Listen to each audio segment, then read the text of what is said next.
النهارده هنعمل وصفة كنتاكي. السلام عليكم ورحمة الله وبركاته. اللهم صل وسلم وبارك على سيدنا محمد وعلى آله وصحبه أجمعين. النهارده هنعمل وصفة كنتاكي بطريقة سهلة وبسيطة. معانا في الأول فراخ جبتها ونضفتها وحطيتها في محلول النجع، ليمون وخل وملح، ومعانا مية بصل،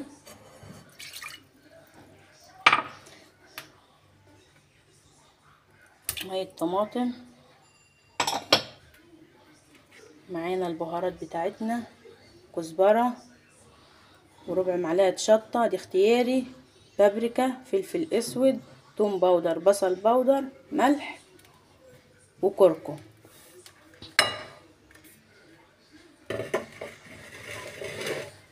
هنقلبهم مع بعض كويس خالص.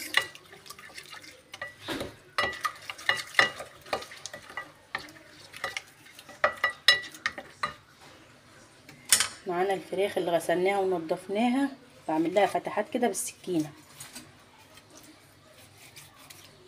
عشان التتبيلة تخش جواها.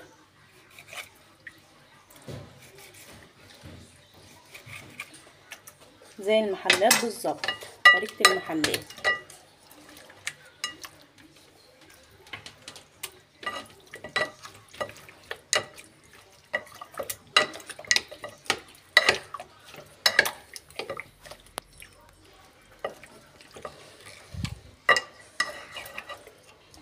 نقلبها كويس ونخلي كل الفراخ تخش فيها التتبيلة.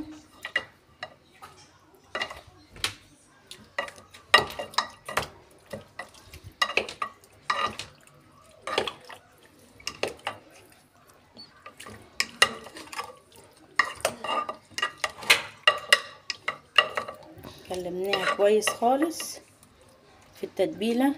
تتبيلة سهلة وبسيطة.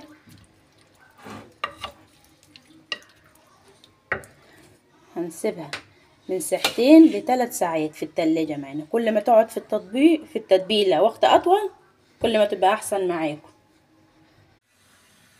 بعد ما الدبابيس قعدت معانا 3 ساعات في التلاجة في التتبيلة، هنجهز لها الغلاف بتاعها.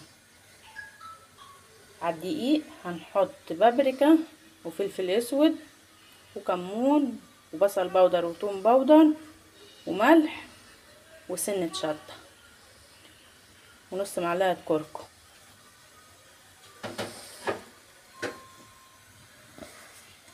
نقلب الحاجات دي مع بعضها كويس.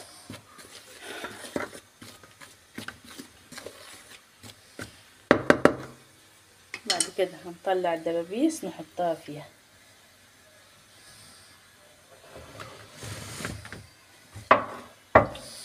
كل ما تقعد الدبابيس في التتبيلة مدة أطول كل ما تديكي نتيجة أحلى.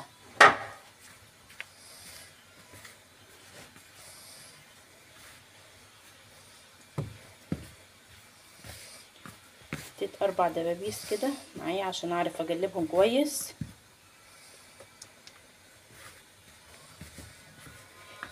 تفضلي قلبي كده كويس عشان كلها تتغلف معاكي.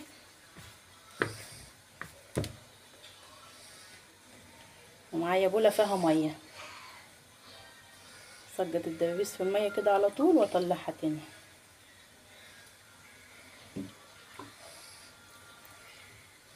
كنت رايح المية ولا زلطة دايبة؟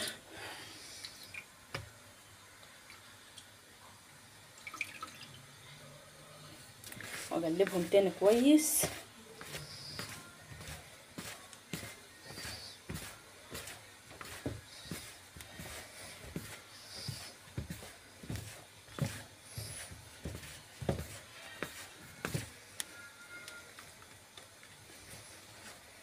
ونفضهم واقلب تاني واقلب كده لحد ما الغلاف يبقى معانا كويس خالص. دبابيس قلبتها كويس هيبقى معانا احلى كنتاكي.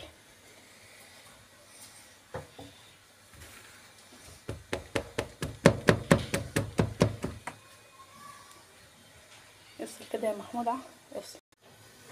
بعد ما عملت الدبابيس غلفتها بالدقيق والبهارات بتاعتها هرصها على الشوايه.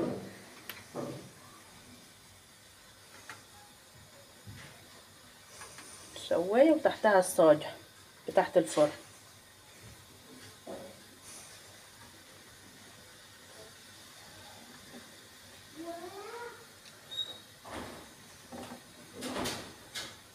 شوفوها معايا بعد ما تستوي. دلوقتي هدخلها الفرن.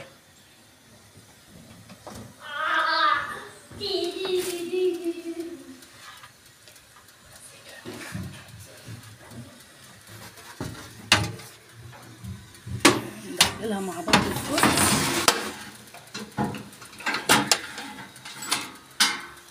احطها على الرف اللي في النص على اعلى درجة حرارة. معايا كنديك اهو في الفرن اهو شغال وزي الفل. حاطه تحتيه الصاج بتاع الفرن وحاطه فيه ميه عشان لو نزلت اي عصاره ولا اي حاجه منه تنزل في الصاج.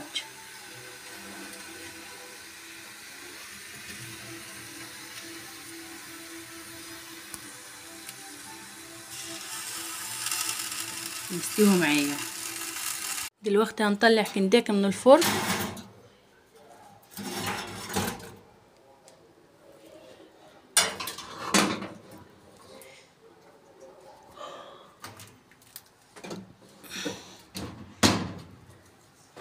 شفتوا حلاوته وجماله.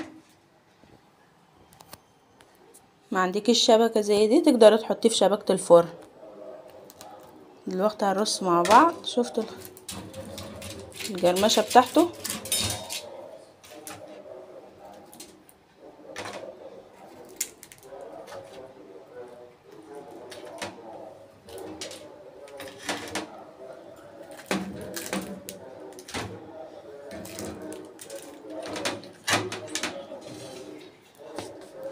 وده الشكل الاساسي معانا.